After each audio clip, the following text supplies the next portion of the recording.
हाँ भाई, तेरा रोज का हो गया ये। जब देखो तेरा रिक्शा यहीं खड़ा रहता है। वो साहब खाना खाने के लिए रुके थे। अब वापस क्यों रख रहा है इसे? खा ले। और पूरे दिन रिक्शा चला के ये खाना खाता है।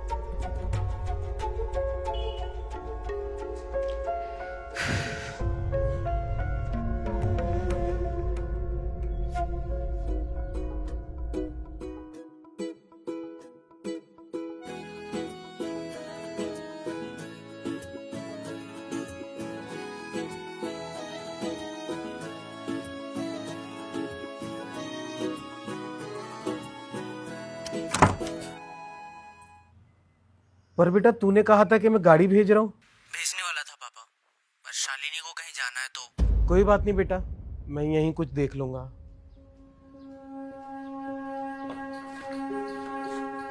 कहीं जाना है साहब? हाँ, वो क्लिनिक तक जाना है। खाली है? बैठिए, छोड़ देता हूँ।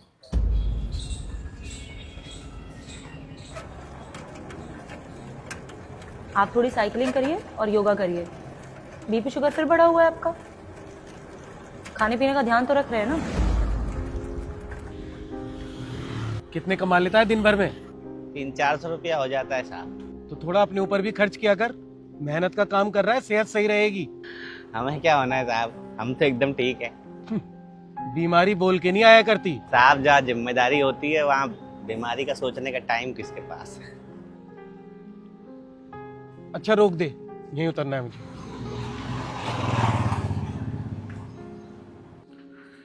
कितने हुए भाई? वापस भी जाओगे साहब? हाँ, रुकेगा तू? रुक जाएंगे साहब, पैसा एक साथ दे दीजिएगा। चल ठीक है, मुझे थोड़ी देर लगेगी, आता हूँ।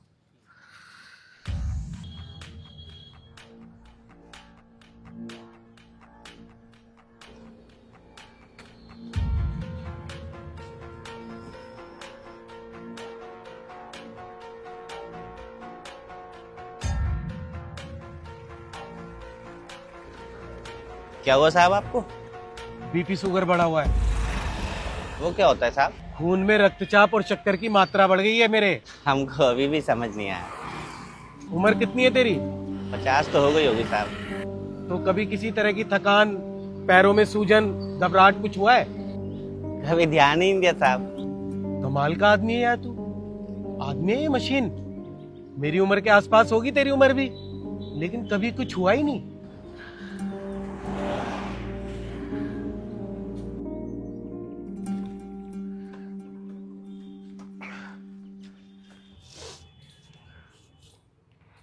ये ले भाई। खुला तो नहीं है साहब हमारे पास। इसमें से 100 काट के 400 वापस दे दे। 40 बनते हैं साहब, अभी तो बिल्कुल खुला नहीं है। तो एक काम कर, अंदर आ, देता हूं।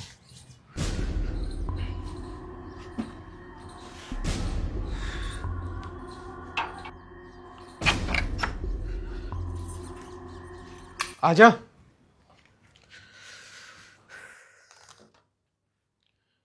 क्या वो बाहर क्यों रह गया? अंदर आजा ना। वो साहब कमरा ठंडा होगा, हमें तो दिन भर धूप में ही चलना होता है। लेकिन तू तो कह रहा था कि तू बिल्कुल ठीक है। आधा बीमारियों का जड़ तो यही है साहब, नकली ठंडक बनाता है। इससे बढ़िया तो आदमी पेड़ की छांव में बैठ जाए। अच्छा, मेरे घर के बाहर इसलिए बैठता है तू क्योंकि वहां पेड़ है? हाँ साहब, पर आदमी जो जरूरी चीज है उसे ही काट के घर बना रहा है, और पेड़ तो शौक के लिए लगाता है। पानी पिएगा? सादा पानी पी लेंगे साहब, ठंडा नहीं। ठीक है, लाता हूं।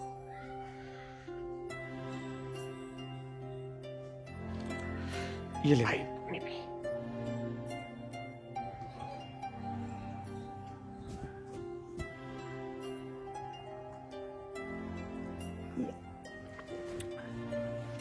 धन्यवाद साहब। सुन, खुले पैसे तो नहीं है मेरे पास, लेकिन मैं तुझे 200 रुपए दूंगा अगर मेरी बात माने तो। क्या करना होगा साहब? मुझसे बातें करनी होंगी। बातें करने के 200 रुपये साहब? चाय भी पिलाऊंगा। पर अंदर नहीं आ पाएंगे साहब। कोई बात नहीं।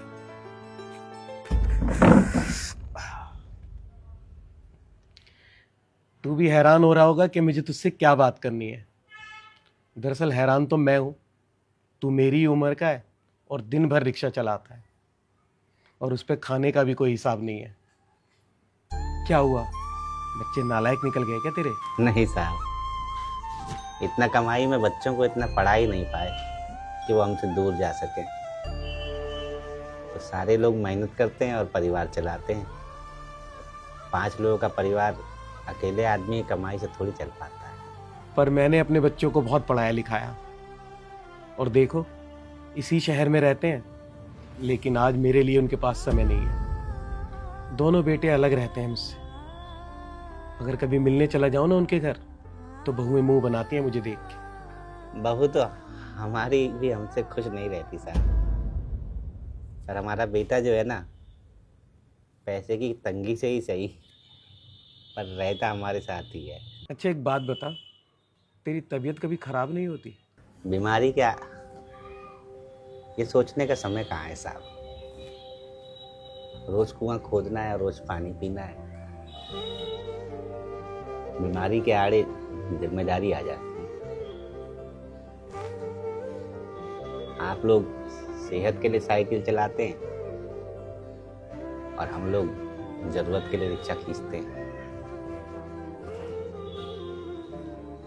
आप लोग सवेरे सैर के लिए निकलते हैं और हमको जिम्मेदारियां दौड़ाती हैं। और आप लोगों के घर के आगे ये प्लास्टिक का घास लगा होता है, हम लोग बाहर पेड़ पौधों के नीचे आसरा ढूंढते हैं। और साहब, बीमारी की जहाँ तक बात है, हमें तो बीमारियों के नाम तक नहीं पता होते, तो वो बीमारियां हमें होंगी कैसे? वो कहते हैं ना, जिस बीमारी का नाम पता लग जाए उसके होने के आसार ज्यादा हो जाते हैं। और हमने अक्सर देखा है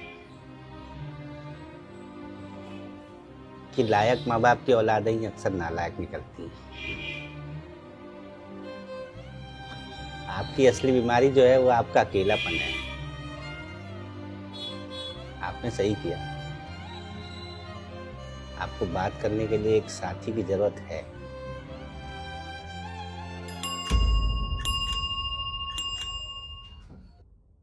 अच्छा सुन, नाम क्या है तेरा? धनीराम साहब। अरे तेरे पैसे।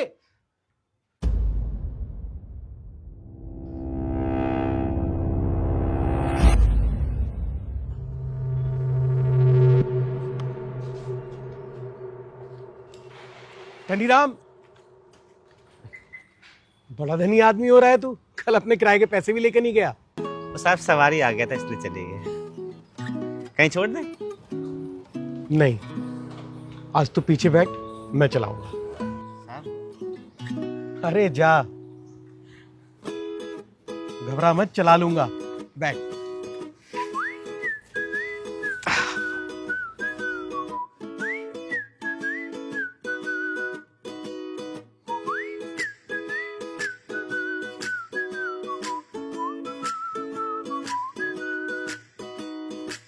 नए रास्ते चले हम